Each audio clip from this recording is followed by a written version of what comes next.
Good morning. आज का हमारा चैप्टर है कॉग्निटिव प्रोसेसेस। इसके पहले हमने इंटेलिजेंस एंड पर्सनालिटी देखा। आई होप आप लोगों को अच्छे से समझ आया होगा। अगर उसमें कोई डाउट है तो मुझे कमेंट करके पूछिए। कॉग्निटिव प्रोसेस में जो हमारे जैसे अटेंशन है, परसेप्शन है, थिंकिंग है, लर्निंग है, ये जो पर्टिकुलर मेंटल एबिलिटीज़ हैं ये कॉग्निटिव प्रोसेसेस में आती हैं। तो पहले हम ये एक्टिविटी देख लेते हैं, फिर देखेंगे कि क्या है इसमें। Read the following examples and try to name the cognitive process described in each of them. Reena immediately sensed the burning smell of pizza put in the oven. Reena को पिज़्ज़ा की खुशबू आई तो ये कौन सा वो हुआ कॉग्निटिव प्रोसेस हुआ। Attention है, परसेप्शन है, थिंकिंग है या फिर लर्निंग है। तो आप बताइए। Mahesh always pays attention to what the psychology teacher teaches in the class. Professor Mr. Patil met one of his former students. All of a sudden, he tried to recall the name of his student. Saif was reading his storybook and so he forgot to complete his homework. After considering all pros and cons, Dinesh took a decision of changing his business. मैंने आपको बताया attention, perception, learning ये सारे cognitive आपके process हैं। Memory, sensation. तो आप ये आपका होमवर्क है, आप इसको पढ़िए एक्टिविटी को और पहचानिए कि ये कौन कौन से प्रोसेसेस इसमें आए हैं। अभी चलते हैं चैप्टर की तरफ। इंट्रोडक्शन है। Cognitive processes are all those higher level functions of the brain by which we become aware of and understand the world around us. Cognitive process हमारे फंक्शन के हमारे ब्रेन के हायर लेवल फंक्शंस हैं जिससे हम हमारे आसपास की चीज़ों को समझ पाते हैं, दुनिया को समझ पाते हैं। Cognitive processes are studied in branch of psychology called cognitive psychology. और साइकोलॉजी में हम जो इसकी स्टडी करते हैं इसकी कॉग्निटिव प्रोसेसेस की स्टडी की ब्रांच को साइकोलॉजी में कॉग्निटिव साइकोलॉजी कहा जाता है। The processes like sensation, attention, perception, learning, memory, forgetting, thinking, problem solving, reasoning, decision making, etc. are the examples of cognitive process. Cognitive process में sensation, attention, perception, memory, learning, forgetting, thinking, problem solving, reasoning, decision making ये सारी ही activities, ये सारी ही abilities cognitive process में आती है। हम one by one देखेंगे। In this chapter we are going to study few of this cognitive processes. हम इसमें कुछ कॉग्निटिव प्रोसेस की स्टडी करने वाले जिसमें फर्स्ट वन अटेंशन है। अटेंशन, देखिए अटेंशन लफ्ज़ आपने बहुत बार सुना होगा। क्लास में टीचर कहती है पे अटेंशन।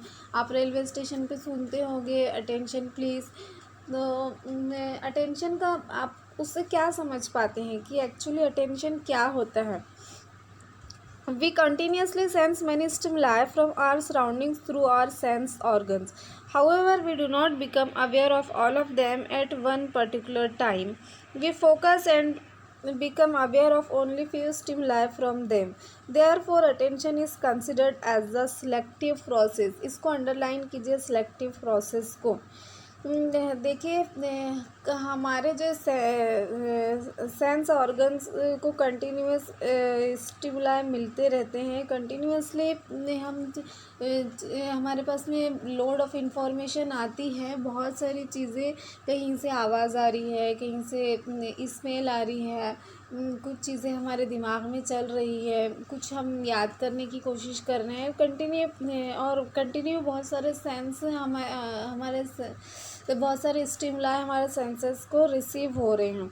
लेकिन क्या होता है कि हम उन सारी चीज़ों पर ही फोकस नहीं कर पाते एक ही टाइम में। जैसे मैं आप लोगों को पढ़ा रही हूँ तो मैं ये जो पीडीएफ है मैं इस पे फोकस कर रही हूँ। मेरे पास से कुछ पानी गिरने की आवाज़ आ रही है, कुछ बर्ड्स चिरपिंग की आवाज़ आ रही है और भी दूसरे स्टिमुलाई है। मतलब मुझे गर्मी फ़ील हो रही है, मुझे सर्दी फ़ील हो रही है। तो मैं इन सारी चीज़ों पर एट ए टाइम फोकस नहीं कर पाती हूँ। मैं सिर्फ इस पे फोकस कर रही हूँ कि मुझे पढ़ाना है, मेरे सामने क्या टेक्स्ट लिखा है। तो मतलब मेरा अटेंशन ये बुक पर है, मेरा अटेंशन ये पीडीएफ पर है। अटेंशन क्या हुआ, जो आप एक सिलेक्टिव टाइम में जो सिलेक्टेड चीज़ पर फोकस करते हैं वो आपका अटेंशन होता है। Attention is considered as a selective process. आपका सिलेक्टिव प्रोसेस होता है पर्टिकुलर टाइम में जो आपने सिलेक्टिव प्रोसेस किया, सिलेक्टिवली आपने जिस स्टिमुलाई को रिप्लाई किया आपने, वो आप अटेंशन कहलाता है। Many psychologists have defined attention in various ways. Some of the definitions of attention are as follows. Definition देखते हैं attention की. According to Guilford, attention is the process of focusing on one or few objects, persons or situations from among many from the field of awareness. Attention वो process है, एक या एक से ज़्यादा ऑब्जेक्ट पर फोकस करने का प्रोसेस अटेंशन है। फोकस करना ही अटेंशन कहलाता है। और जो पर्सन ये सिचुएशन है वो किसी भी फील्ड के हो सकते हैं अवेयरनेस की। According to Norman Mann, attention is the mental process of bringing few stimuli into the center of awareness out of many stimuli present. ये डेफिनेशन और भी अच्छे से आपको समझ में आएगी कि अटेंशन वो मेंटल प्रोसेस है जो कुछ स्टिमुलाई को अवेयरनेस के सेंटर में लेकर आता है। जो ब्रेन में अवेयरनेस है, फोकस है, फिर से आप उसको बोलेंगे। बहुत सारे स्टिमुलाई हमारे आसपास प्रेजेंट होते हैं, बहुत सारे स्टिमुलाई हमको मिलते हैं, लेकिन हम कुछ पर्टिकुलर स्टिमुलाई को से अवेयर होते हैं, कुछ पर्टिकुलर स्टिमुलाई पे फोकस करते हैं। तो वो जो प्रोसेस है, वो जो मेंटल प्रोसेस है, वो आपका अटेंशन है। Do you know intensity of stimulus, size of stimulus, repetition of stimulus, movement of stimulus are some of the objective factors affecting attention. Similarly, interest, motives, mindset, attitudes, etc. are some of the subjective factors affecting attention. क्या आप जानते हैं कि stimulus का size, stimulus का repetition, उसकी movement, ये सारे कुछ ऑब्जेक्टिव फैक्टर है जो अटेंशन को अफेक्ट करते हैं। साथ ही आपका इंटरेस्ट, मोटिव्स, माइंडसेट, एटीट्यूड्स, ये सारी चीज़ें भी ये सारे सब्जेक्टिव फैक्टर्स है जो अटेंशन को अफेक्ट करते हैं। ऑब्जेक्टिव फैक्टर और सब्जेक्टिव फैक्टर्स हैं। साइज़ ऑफ स्टिमुलस, जो ऑब्जेक्टिव और सब्जेक्टिव हम समझ लेते हैं कि कैसे ऑब्जेक्टिव फैक्टर है और कैसे सब्जेक्टिव फैक्टर है। जो स्टिमुलस है, जैसे ये बुक स्टिमुलस है जिस पर मैं अटेंशन कर रही हूँ, जिस पे मैं फोकस कर रही हूँ, तो इसका कितना साइज़ है, कितने बार मैं इस चीज़ को देख रही हूँ, इसकी क्या मूवमेंट है। हम देखते हैं ना, बोलते क्लासरूम को इंटरेस्टिंग बनाने के लिए, टीचिंग को इंटरेस्टिंग बनाने के लिए, लर्निंग को इंटरेस्टिंग बनाने के लिए डिफरेंट ऑब्जेक्ट का इस्तेमाल किया जाता है। फ़ोटोज़ लगाई जाना, चार्ट बनाना, पीपीटी बनाना, वीडियो दिखाना कोई चीज़ की। तो ये क्या होता है, स्टिमुलाई बढ़ाए जाते हैं। ये सारे आपके स्टिमुलाई होते हैं। और यही ये ऑब्जेक्ट का जो स्टिमुलाई है उसका कितना साइज़ है, ये बुक में देख रही हूँ। अगर ये इससे और बड़ी होती तो मैं और इसको और अच्छे से फोकस कर पाती और अच्छे से इसको देख पाती। ये चीज़ बार बार मेरे सामने आती तो मैं उसको देखने के लिए मजबूर हो जाती। मैं उसको देखती ही ज़रूर। मैं ये उसका मूवमेंट है कि आप मतलब वो कैसे आपका अटेंशन कैचिंग किस तरह से हो सकता है, ये सारे ऑब्जेक्टिव फैक्टर्स हो गए। जो स्टिमुलाई बेस्ड है, स्टिमुलाई का साइज़ क्या है, स्टिमुलाई की मूवमेंट क्या है, स्टिमुलाई रिपीट हो रहा है क्या, स्टिमुलाई का कलर क्या है, स्टिमुलाई का नेचर क्या है, ये सारी चीज़ें ऑब्जेक्टिव फैक्टर्स हो गई। और अटेंशन टू वे होता है, मतलब ठीक है कि स्टिमुलाई भी आपका प्रेजेंटेबल होना चाहिए, अट्रैक्टिव होना चाहिए, जो आपको अट्रैक्ट करे, जो आपको फोकस करवाए उसके ऊपर। लेकिन साथ ही ये सारी चीज़ें कोई एक बहुत ही अच्छी मूवी आ रही है, अच्छे उसमें सारी चीज़ें बहुत अच्छी दी है जो किसी का भी अटेंशन कैच कर सकती है। लेकिन कोई एक इंसान वो मूवी को बहुत इंटरेस्ट से देख रहा है और बहुत मुमकिन है, बहुत पॉसिबल है कि उसके बाजू वाला ही उसको देखना पसंद ना करे, उस पर नज़र ना डाले, या फिर देखे और थोड़ा बहुत देखे और फिर वो उसका दिल उकता जाए। तो ये क्यों होगा ऐसा?